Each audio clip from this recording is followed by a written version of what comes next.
सीमा के पास पहुंचा दिए थे और सैटेलाइट तस्वीरों से इस बात की तस्दीक हुई है। इंडिया टुडे ने मैक्सार टेक्नोलॉजी की उन्हीं इमेज के आधार पर यह स्टोरी पब्लिश की है। इस स्टोरी में इंडिया टुडे ने बताया है कि सैटेलाइट इमेज से साफ है कि ऑपरेशन सिंदूर के चरम पर पहुंचते ही पाकिस्तानी नौसेना पीछे जा चुकी थी। कायरता में पाकिस्तान नेवी ने सारे रिकॉर्ड्स तोड़ दिए हैं। दरअसल दोस्तों, आपको याद होगा, हमने आपको बताया था किस प्रकार से इंडियन नेवी ने कराची के ऊपर टारगेट लॉक करके रखा था और बस एक ऑपरेशनल क्लियरेंस, फाइनल कॉल आना था और मिसाइल निकल जाने थे। तो सवाल उठता है कि पाकिस्तान नेवी के बाकी जंगी जहाज कहां गायब हो गए। उन्हें तो पाकिस्तान नेवी ने ईरान के बॉर्डर के पास छिपा दिया था। डिफेंस मिनिस्टर ने राइट आफ्टर इंडिया पाकिस्तान की वॉर के बाद ये कहा था कि अगला हमला नेवी करेगी पाकिस्तान पे। इंडिया क्या दोबारा से पाकिस्तान पर हमला करने का सोच रहा है? फिर जंग होगी, फिर कुछ ना कुछ, कोई ना कोई झड़प होगी और अब जो होगी वो पहले से ज्यादा होगी। मीडिया पे ये सवाल किया जाता है, ये सवाल ही इलॉजिकल है।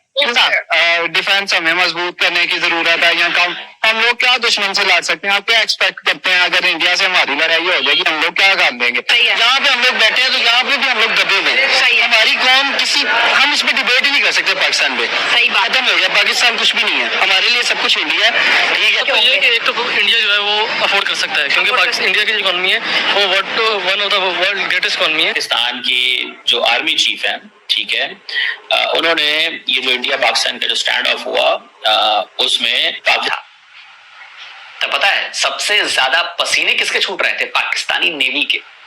और पाकिस्तानी नेवी बजाय इसके कि वो भारतीय नेवी का मुकाबला करती, वो दुम दबाकर भाग खड़ी हुई। इंडिया टुडे ने मैक्सार टेक्नोलॉजी की उन्हीं इमेज के आधार पर यह स्टोरी पब्लिश की है। इस स्टोरी में इंडिया टुडे ने बताया है कि सैटेलाइट इमेज से साफ है कि ऑपरेशन सिंदूर के चरम पर पहुंचते ही पाकिस्तानी नौसेना पीछे जा चुकी थी। अब ये इमेज कौन सी है जिसके आधार पर पाकिस्तानी नेवी के बारे में ये कहा जा रहा है और उन तस्वीरों में ऐसा क्या है वो मैं अब आपको बताता हूं। कराची में पाकिस्तानी नेवी का मेन नेवल बेस है। कराची नेवल बेस के अलावा पीएनएस इकबाल और पीएनएस हिमालय हैं, नेवल अकादमी है।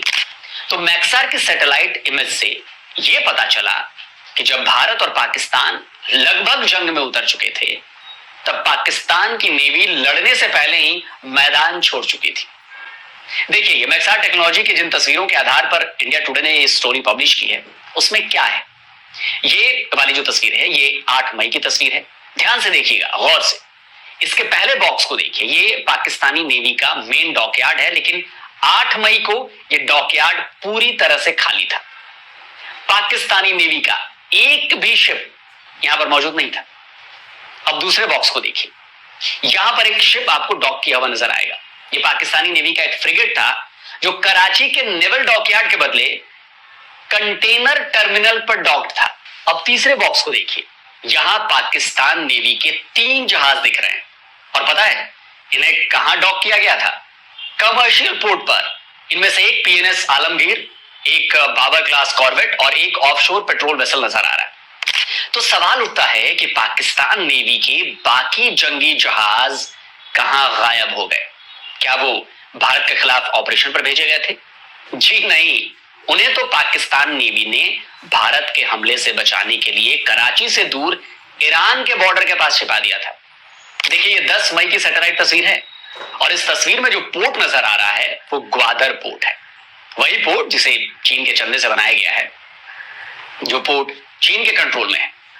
पूरी तरह से कमर्शियल ग्वादर पोर्ट पर 10 मई को पाकिस्तान नेवी के 1-2 नहीं बल्कि 7 से ज्यादा जंगी जहाजों को डॉक किया गया था। इसमें जुल्फिकार क्लास के 2 फ्रिगेट, तुगरिल क्लास के 2 फ्रिगेट, अमेरिकी ओलिवर हैजर्ड पेरी क्लास के एक फ्रिगेट और उसके अलावा 2 एमपीवी यानी मल्टीपर्पज वेसल्स भी दिख रही। यानी पाकिस्तानी नेवी ने डर के मारे अपनी नेवी के शिप्स को कराची से हटाकर 500 किलोमीटर दूर ग्वादर पहुंचा दिया था। और ये कब हुआ था?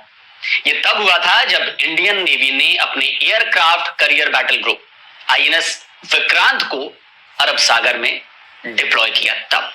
देखिए, ये खबर 25 अप्रैल की है, यानी पहलगाम हमले के ठीक बाद की है। इंडियन नेवी ने तभी से अरब सागर में पाकिस्तान की घेराबंदी शुरू कर दी थी और इसी के बाद पाकिस्तान के होश उड़ गए थे उसे 1971 याद आने लगा था जब इंडियन नेवी ने अपने ऑपरेशन ट्राइडेंट और ऑपरेशन पाइथन से कराची नेवल बेस को पूरी तरह से धुआं धुआं कर दिया था। इंडियन नेवी की मिसाइल बोट्स के हमले के बाद कराची कई दिनों तक लगातार जलता रहा था।